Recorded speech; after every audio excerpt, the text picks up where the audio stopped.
Merci, merci. Comment ça va, Acte 21? Hey!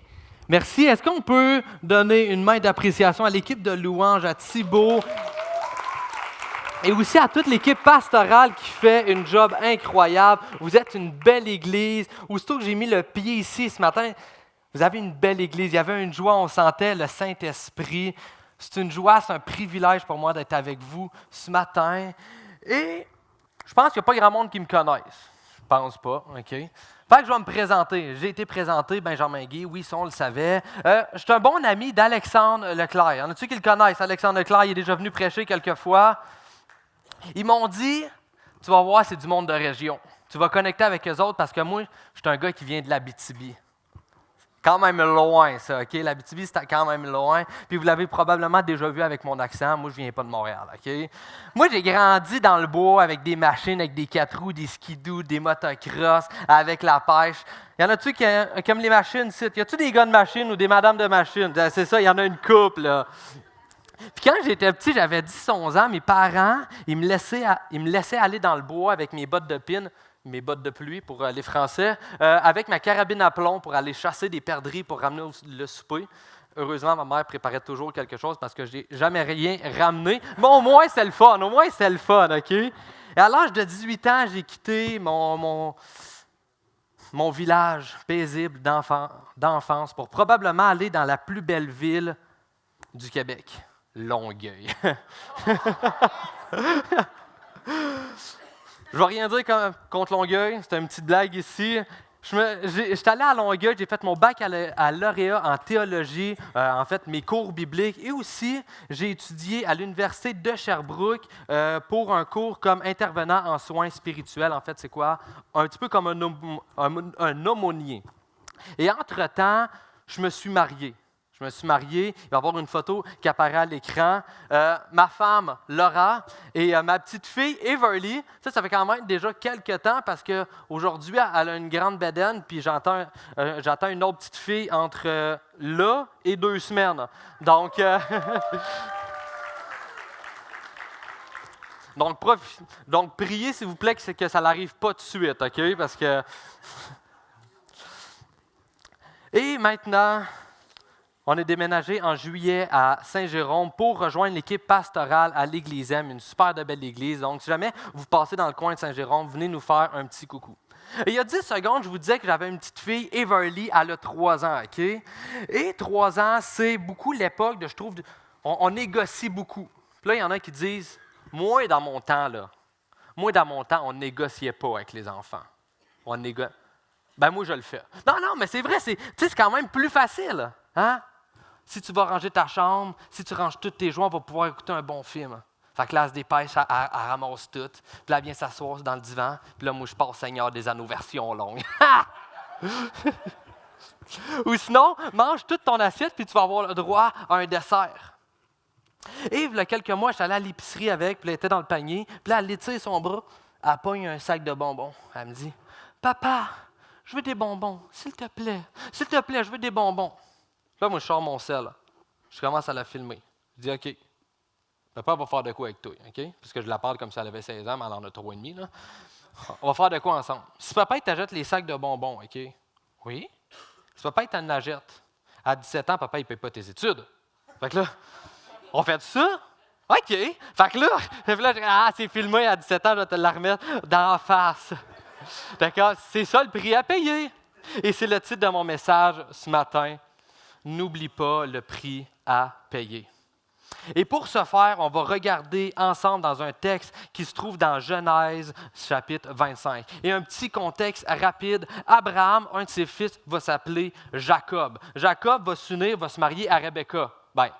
Rebecca, parce qu'elle n'était pas tant québécoise. Là. Il va se marier avec Rebecca et Rebecca va être enceinte de des jumeaux. Et Dieu va dire à Rebecca, chapitre 25, verset 23, « Il y a 2 nations dans ton ventre, 2 peuples distincts naîtront de toi. L'un sera plus fort que l'autre, l'aîné servira le plus jeune. » Ici, je vais m'arrêter, je vais faire une petite parenthèse que je trouve quand même très intéressante. Les 2 jumeaux, pendant toute leur vie, vont se faire des coups bas. Ils vont se trahir, et surtout Jacob envers Isaü.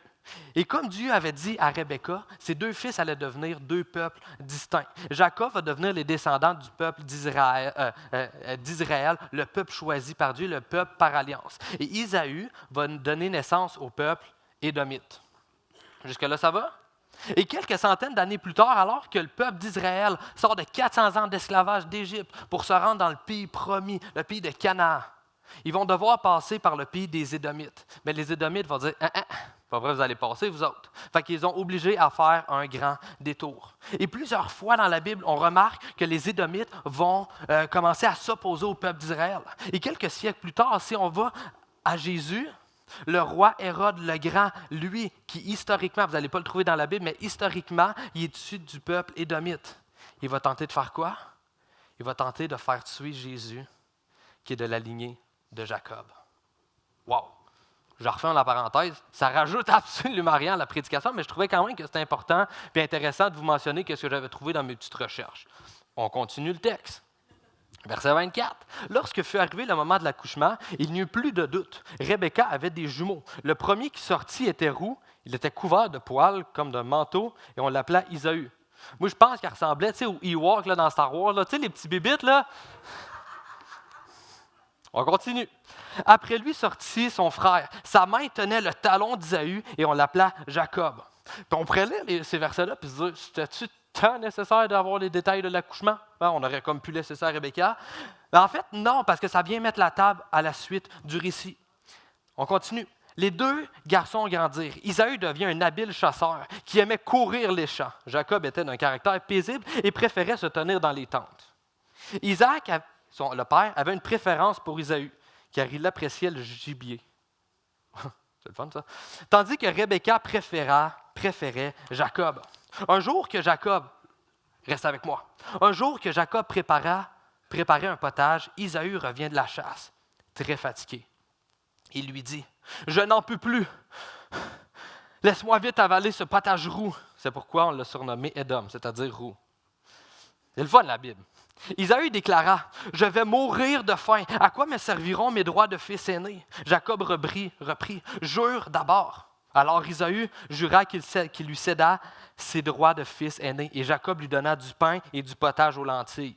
Isaü mangea et but, puis s'en alla. Il n'accorda aucune importance à ses droits de fils aîné.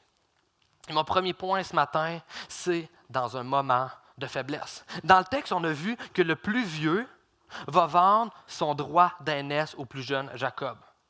Et aujourd'hui, on comprend plus ou moins qu'est-ce que ça veut dire un droit d'aînesse. Okay? Parce que dans notre culture, être le plus vieux, ça veut fort probablement dire que tu as été le cobaye de tes parents. Okay? Tu étais comme le projet pilote. Les règles, ils étaient strictes. Tu te couchais à 8 heures, pas de bonbons, puis pas de TV.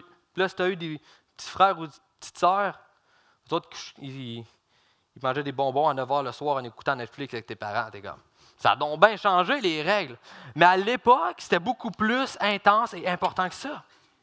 Le droit d'aînesse, c'était énorme. Ça signifiait que le plus vieux avait une double part de l'héritage. Il devenait, à la mort du père, le leader de la famille, celui qui portait le nom, la responsabilité, l'avenir. C'était le chef de la famille. Et dans leur famille, ça allait encore plus loin, parce que ce droit-là venait avec la promesse que Dieu avait faite à Abraham et Jacob, ses ancêtres. Celle qu'elle allait avoir le pays de Canaan et surtout de devenir le peuple par alliance de Dieu. Puis alors qu'Isaü, il arrive d'une chasse tellement intense, okay, il est brûlé. Puis au Québec, on dirait, il est brûlé bien raide. Il n'en peut plus. Puis dans un moment de faiblesse, il va vendre son droit d'aînesse contre un potage. Puis il va justifier la transaction en disant au verset 32, « Je vais mourir de faim. À quoi me serviront mes droits de fils aîné? » Puis dans l'optique qu'il va mourir dans l'immédiat, je comprends que ça n'a comme pas tant d'importance que tu sois le chef de ta famille parce que tu vas mourir. Mais est-ce que vraiment à ce moment-là, Isaü allait mourir de faim dans les prochains instants s'il ne mangeait pas une bonne petite soupe aux tomates, elle meurt? Moi, je pense pas. Je pense vraiment pas. Pourquoi? Parce qu'encore aujourd'hui, on utilise l'expression « j'en meurs d'envie ». Je meurs de faim. Alors que tu n'as simplement pas pris ta collation de 3 heures et est rendu 4h30, ton ventre est juste « Ah, je meurs de faim ». Non, tu ne meurs pas de faim, tu as juste bien faim. Isaü, est-ce qu'il était fatigué? Est-ce qu'il était épuisé? Est-ce qu'il manquait de force? Oui, totalement. mais pas sur le bord de la mort. Et tellement trop souvent, on exagère une situation, on amplifie notre moment de faiblesse. Puis attention, ce matin, je ne suis pas en train de dire que qu'est-ce que tu vis, que les problèmes dans lesquels tu te trouves en ce moment, c'est rien puis c'est pas réel. C'est vraiment pas ça que je veux dire. Mais trop souvent, on utilise des mots comme toujours ou jamais. C'est toujours de même. Ça ne changera jamais. Ma femme fait toujours ça. Mon mari se ramasse jamais. Pas d'amène, madame. Pas d'amène. Puis à force de parler comme ça, on finit par se croire, on finit par se donner une raison de lâcher, on justifie une action qui, éthiquement ou bibliquement, ne serait pas correcte dans un moment de faiblesse parce qu'on amplifie. Et dans notre tête, ça paraît logique, ça paraît normal, ça paraît nécessaire parce qu'à ce moment-là, il fallait que je me soulage. Puis c'est ce que Isaïe a fait. Dans un moment de faiblesse, il va vendre son héritage spirituel, éternel, pour quelque chose de temporaire. Ici, on lit le texte rapidement, on serait porté à croire que le moment de faiblesse d'Isaïe a fait apparaître, comme par magie, une négligence spirituelle. Comme, il est fait, puis ça sort de nulle part. Mais la vérité, c'est que le moment de faiblesse d'Isaïe a simplement mis en lumière qu'est-ce qui était dans l'ombre quand tout allait bien. Regardez au verset 34. « Et Jacob lui donna du pain et du potage aux lentilles. Isaïe mangea et but, puis s'en alla. Il n'accorda aucune importance à ses droits de fils aîné. Il mange, il bouille, il se lève. On ne voit aucun regret de la transaction qu'il vient de faire. Ici, ça nous démontre vraiment l'attachement d'Isaïe pour le côté charnel, pour les plaisirs instantanés comme ça. Et moi, ça me faisait penser à quand Jésus, dans le Sermon sur la montagne, il va faire l'analogie de bâtir sa maison sur le sable ou sur le roc, entre quelque chose de solide ou quelque chose qui n'est pas fiable, quelque chose de temporaire. Tant que la tempête n'a pas passé, on ne peut pas dire « Hey, cette maison-là est solide, ça a une bonne fondation ». Non! Mais le vrai test, c'est quand le vent il se lève. Le vrai test, c'est quand la pluie elle tombe. C'est quand il y a des moments difficiles que ça va venir dévoiler le type de fondation sur laquelle tu as bâti ta vie. Et peut-être qu'en ce moment, toi, dans ta vie, tout va bien. La famille, les enfants, ton mariage, le travail, ta business, tu as la job que tu as toujours voulu, tu as la santé, tu as ton plan de retraite, tu as des CR, tu as des REER, des CELI, des placements ici, ça va bien. Hein? Puis toi, tu as un char électrique. Fait le prix du gaz qui monte, là. Toi, les gars, je vous l'avais dit, hein? Mais j'aimerais dire ce matin, à toi qui es debout, à toi en ce moment que ça va bien dans ta vie, c'est le moment parfait pour demander à Dieu ce que le psalmiste a demandé dans le psaume 139. Il va dire « Sonde-moi, ô Dieu, et connais mon cœur. Éprouve-moi et connais mes pensées. Regarde si je suis sur une mauvaise voie et conduis-moi sur la voie de l'éternité. » Ça, c'est une prière audacieuse qui est courageuse parce que tu es en train de dire au Seigneur, « Hey, montre-moi qu'est-ce que je ne veux pas voir. Montre-moi qu'est-ce qui commence à prendre place dans ma vie. » Puis c'est quand tout va bien que c'est le moment de dire, « OK, là, il faut peut-être que je fasse du ménage. Ça ne sera pas le temps quand la difficulté, quand les moments de faiblesse vont venir. » C'est le moment d'aller voir s'il n'y a pas une fissure dans ta fondation qui a commencé à prendre place. La fissure peut-être du compromis. C'est pas grave. C'est juste une fois. C'est juste des fois de temps en temps. Un montant que tu fermes les yeux à ta job puis tu dis, personne ne va s'en apercevoir. De toute façon, ça fait de mal à personne. C'est peut-être aussi la fissure de la convoitise. Un petit regard sur ta collègue de travail qui passe. Là, tu n'es pas là à regarder ses cheveux. Okay?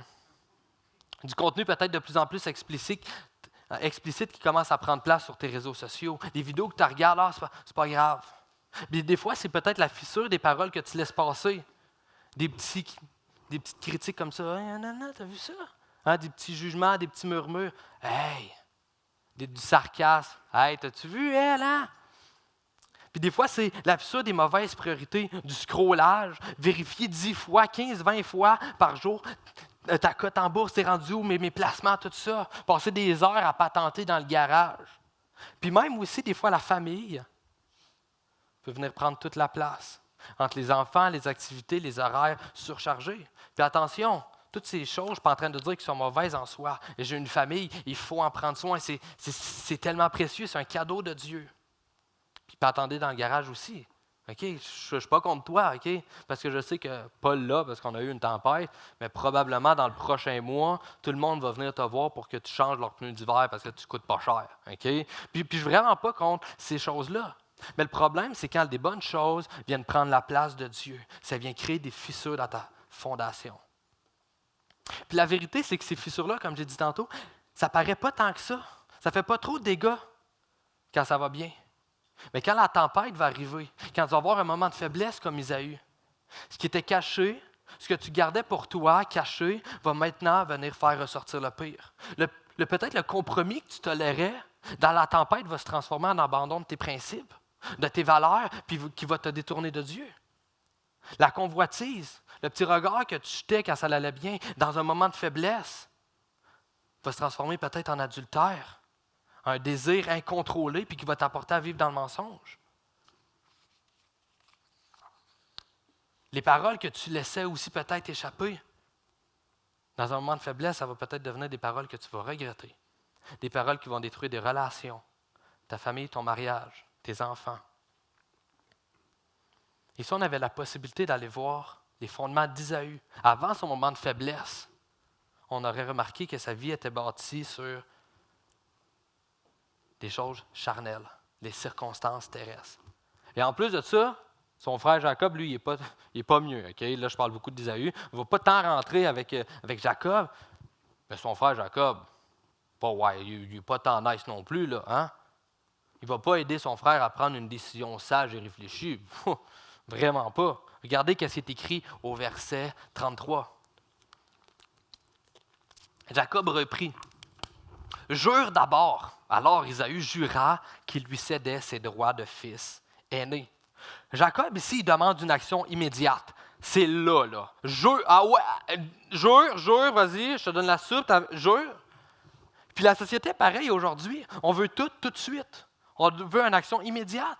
C'est comme quand tu t'en vas dans un magasin, s'il y en a qui ne font pas juste acheter en ligne, puis le vendeur, il dit « Hey, tu dois l'acheter là. » C'est une offre à ne pas manquer. Sinon, tu vas manquer ta chance. Côté qualité-prix, là, c'est du jamais vu. Dans tous les magasins, c'est toujours du jamais vu. Hein? On est aussi une génération qui est prête à payer 10 $ par mois pour recevoir un colis en une journée au lieu de 2. Je suis comme ça. Puis moi, ça me fait penser en juillet dernier, quand je suis déménagé de Longueuil pour aller à Saint-Jérôme. La première chose que j'ai faite en arrivant dans ma nouvelle ville, dans mon nouvel appartement, j'ai même pas défait mes boîtes. J'ai même pas été visiter mon quartier, les petits cafés. Savez-vous ce que j'ai fait? Sûrement pas. Je me suis acheté un lave-vaisselle. Oh que oui, mesdames et messieurs. Pourquoi? Ça faisait 7 ans que moi et ma femme, on lavait la vaisselle à la main. Okay? Puis moi aussi, je la lavais. Okay? Ça faisait 7 ans. Puis la première chose que j'ai faite, avant de défaire mes boîtes, avant de peinturer, j'ai fait tous les magasins à Saint-Jérôme. Il n'y en avait aucun qui avait une lave-vaisselle là, prête pour là. C'était tous des modèles. Tu magasinais, je vais te prendre elle, puis après ça, ils te la commandaient, puis ça l'arrivait 3, 4, 5 jours après. Ça fait 7 ans, j'attends. Penses-tu que je vais attendre 3, 4 jours? Non. Non, moi, je ne suis pas de même. Fait que là, je commence, j'écris sur Internet, dans le plan, OK, laveuse à vaisselle, puis là, toutes les places, là, j'appelle, en avez-vous? Il y a un magasin qui me dit, on en a sur place. On en a une sur place. C'est dans une autre ville. On n'avait rien à faire, moi. Je le voulais là. Je n'allais pas attendre. Fait que là, je prends mon auto, je m'en vais dans l'autre ville, je regarde le lave-vaisselle, il est dans mon budget, je la jette. Je ne regarde pas la marque, OK? Je ne regarde pas la marque parce qu'à ce moment-là, j'en avais rien à faire de la qualité et de la fiabilité. Puis je ne vais pas vous dire la marque parce qu'elle ne vaut pas tant la peine puis elle n'a pas fait ses preuves puis encore moins avec moi. OK? Puis pour le même prix, j'aurais pu avoir une LG, une Samsung, nommez-les toutes dans votre tête. Mais non. J'ai fait un compromis parce que je voulais l'avoir tout de suite. Je ne voulais pas attendre. Puis aujourd'hui, ça fait même pas 1 an. J'ai un panier d'ustensiles qui est cassé. Puis il y a une section de mon lave-vaisselle qui ne lave pas. Pourquoi? Parce que je le voulais tout de suite. Je ne voulais pas attendre 3-4 jours. Et aujourd'hui, il y a tellement d'hommes et de femmes par peur de rester célibataires, qui sont prêts à faire des compromis, à baisser leurs standards, à ignorer leurs convictions pour venir combler un vide temporaire au prix de leur relation avec Dieu. Il y en a par peur de perdre des opportunités. Ils se précipitent, comme moi avec mon lave-vaisselle. Ils sont prêts à signer des contrats douteux, à fermer les yeux sur certaines pratiques au prix de leur intégrité. Il y en a par peur de manquer d'argent, ils sont prêts à couper les points ronds, à mentir, à tricher, à faire des fausses déclarations d'impôts. J'espère que ce n'est pas vous ici. Au prix de leur paix intérieure. Il y en a aussi par peur de réussir, de ne pas réussir. Ils sont prêts à travailler sans limite, à mettre de côté leur famille, à mettre de côté leur mariage, à mettre de côté Dieu, simplement pour avoir un bon coussin à la fin du mois. Il y en a par peur des regards des autres, sont prêts à taire, à cacher leur foi, à baisser leurs convictions pour être acceptés par du monde qui peut-être dans un an va n'en avoir rien à faire. Puis le problème, ce n'est pas les besoins. On a besoin d'argent pour payer votre char, pour payer notre appartement. On a besoin d'argent. On a besoin d'être aimé. C'est un besoin d'être humain. On a besoin d'être aimé. On a besoin. On veut réussir. Mais le problème, ce n'est pas les besoins. Le vrai problème, c'est la précipitation. C'est ce qu'on est prêt à sacrifier pour avoir tout de suite. Qu'est-ce que tu es prêt à sacrifier pour? Non, mais je veux ça tout de suite. John Piper disait « What do you do today? » Non, je pense ça. On va la mettre en français.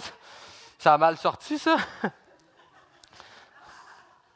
Ce que tu fais aujourd'hui résonne dans l'éternité. Ne troque pas la joie éternelle pour un plaisir passager. Wow. Puis je pense que vous avez compris. Nos actions, nos décisions vont avoir des conséquences éternelles. Puis là, tu m'écoutes peut-être depuis tantôt, tu dis « Merci des avertissements. Merci de la prévention. Hein? C'est bien gentil, t'es bien smart, mais moi, il aurait comme fallu que je le sache il y a une semaine, il y a un an, il y a 10 ans. Parce que moi, si tu savais toutes les fois où est-ce que j'ai hypothéqué mon avenir pour un plaisir instantané. Toutes les fois où est-ce que j'ai fermé les yeux sur ce que Dieu voulait pour ma vie, pour satisfaire mon besoin, mes besoins, qu'est-ce que je voulais. Moi, si tu savais, là, si c'est toi ce matin, mon point 2, il est pour toi. Et pour tout le monde, restez quand même parce que ça va vous servir. C'est pour vous aussi. Mon point 2, c'est une restauration est possible. Et on ne va pas retourner au passage de la Genèse, OK? Mais je vais quand même vous inviter à aller lire cette histoire dans Genèse 25 et continuer une couple de chapitres pour aller étudier le passage. Vous allez vous rendre compte, il y a tellement de... Moi, j'appelle ça des pépites. Il y a des pépites, OK? Puis vous allez vous rendre compte que son frère, il va même venir voler la bénédiction de son frère Isaü, alors que son père, alors qu'Isaac est sur le lit de mort, il va venir voler la bénédiction. Je ne vous en dis pas plus. Allez l'étudier, ça vaut la peine.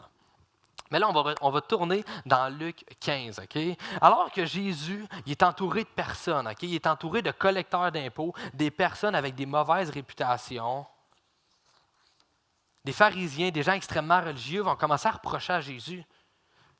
Hey, toi, tu te tiens avec des personnes de mauvaise vie. C'est quoi cette affaire-là? Tu ne peux pas faire ça.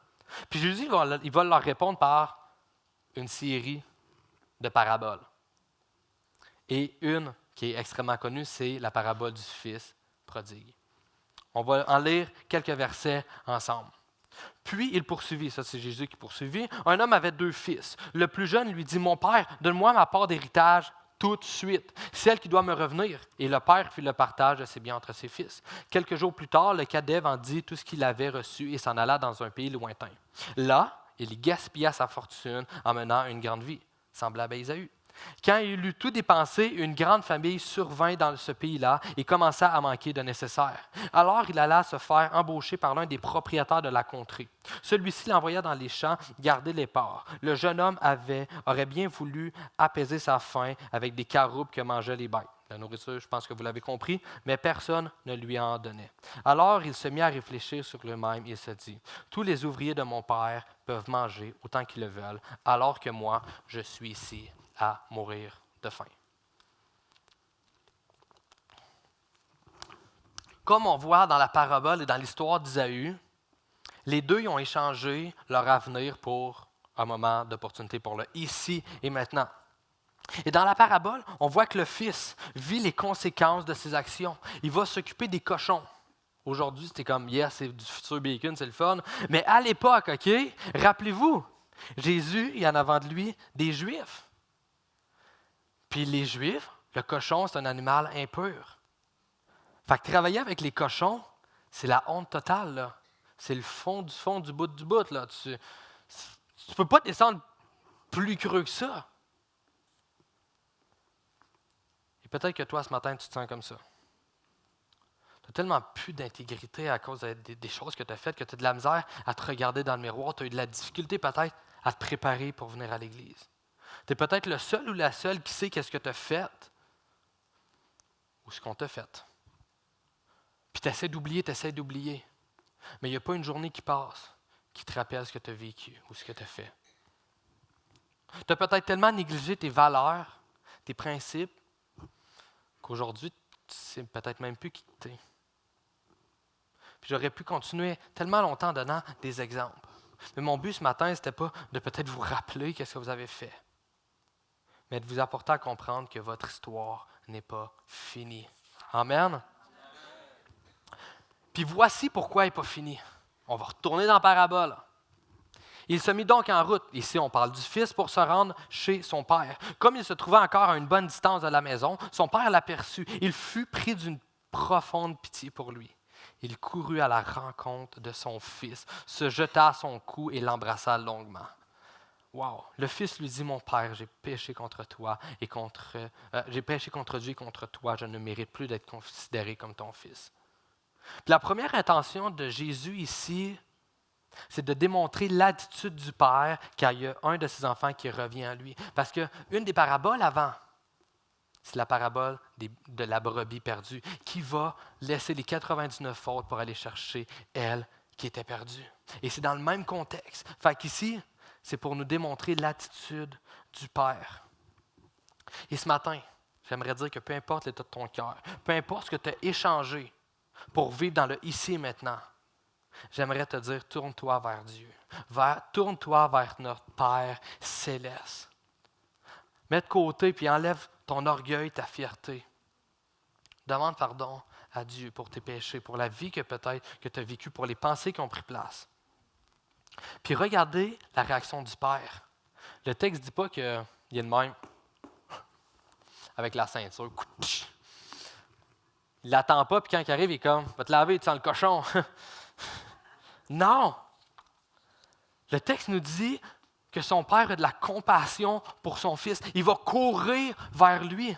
Puis à l'époque, un homme, ça ne court pas, OK? Pas parce que tu n'étais pas capable, juste parce qu'il fallait que tu lèves ta tunique, que tu montes tes jambes. Puis ça, à l'époque, un homme qui se respectait, ça ne faisait pas ça. Dans la parabole, le père, il le fait. Il court, lui, il s'en fout. Pourquoi? Parce que son fils revient à la maison. Et ce matin, Dieu t'attend, il court vers toi. Tu as assez vécu dans la misère, tu as assez vécu dans la culpabilité, dans le regret, dans les remords. Ce matin, il est temps que tu fasses un 180 degrés avec ta vie. Que tu fasses comme le fils, de dire, OK, je me détourne de ma vie, je cours vers le Père. Et alors que tu vas faire un 180, que tu vas te tourner vers Dieu, alors que tu pensais que tu étais tellement loin, tu vas te rendre compte que pendant tout ce temps-là, Dieu était là, il t'attendait les bras grands ouverts. Il a toujours été là. Tu n'es pas trop loin ce matin. Tourne-toi vers lui.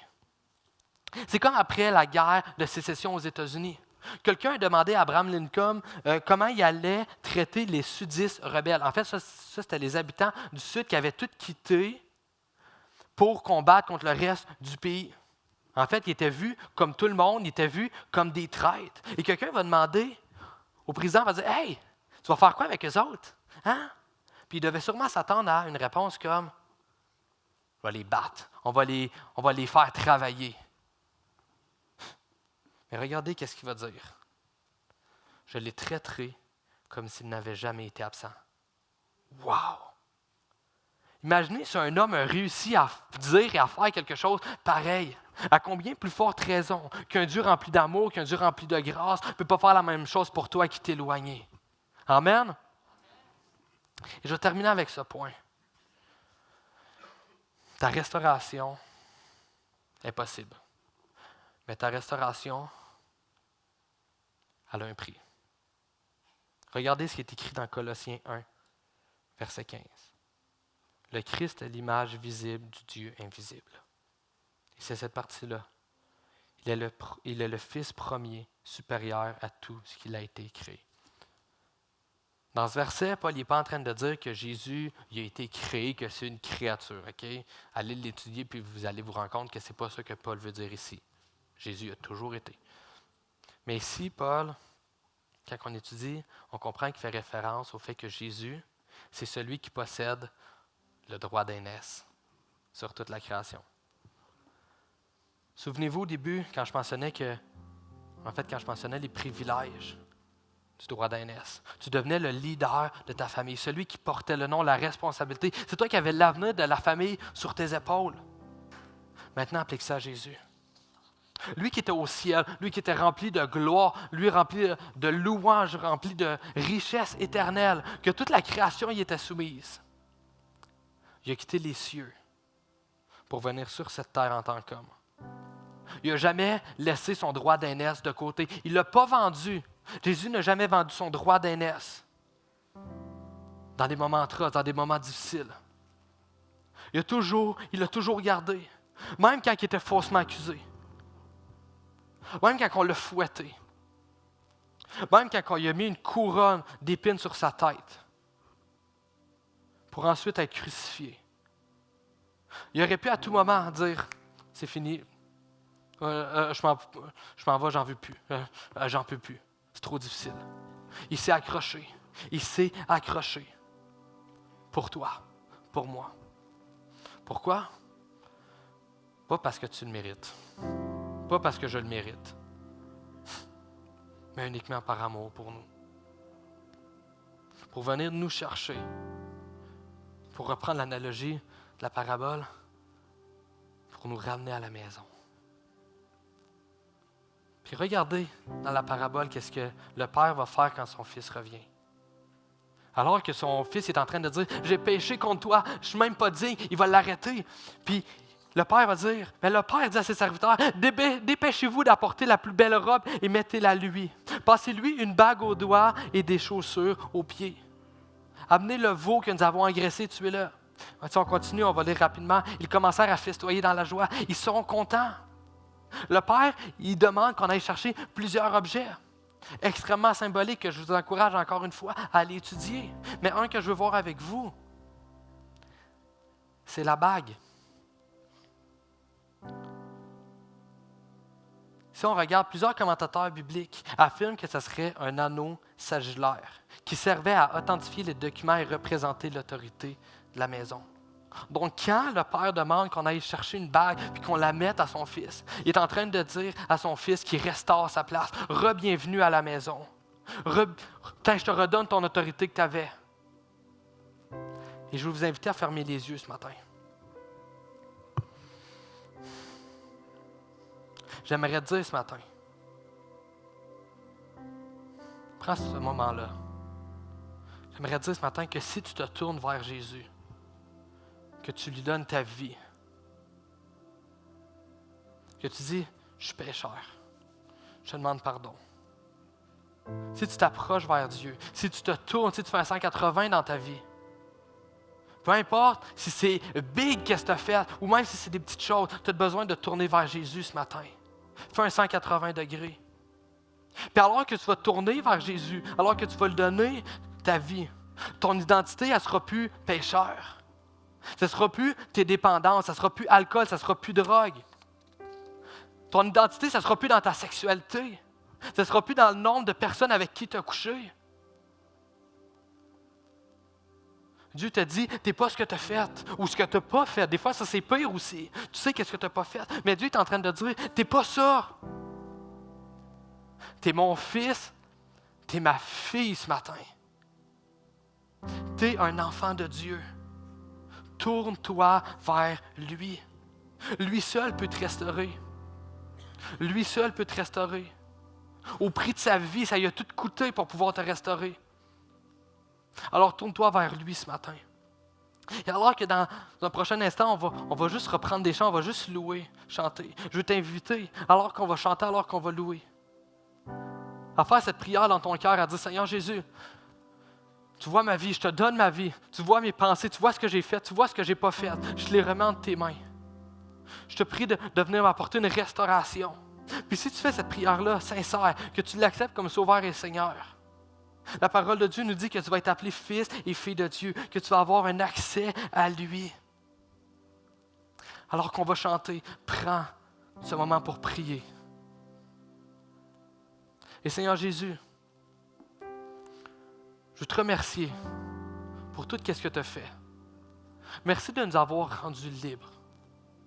Merci d'avoir payé le prix à la croix pour toutes nos erreurs. Puis tu vois en ce moment, des personnes qui ont peut-être mal en dedans à cause de tout ce qu'ils ont fait ou pas fait ou tout ce qu'ils ont vécu. Je te prie, par ton esprit, qu'ils puissent se tourner vers toi et que tu puisses leur apporter une restauration, une guérison, Père. Viens toucher leur vie, viens leur donner la capacité, par ton esprit, de venir faire un œuvre dans leur cœur, qu'ils puissent se tourner vers toi, te demander pardon. Puis aussi à toutes les personnes qui disent « Ah, mais moi, c'est pas si pire. » Non! Tu as besoin d'un sauveur. Viens nous toucher aussi encore, Seigneur Jésus. Viens nous restaurer. Puis merci, parce qu'on peut être appelé fils et fille de Dieu. Merci pour ton amour.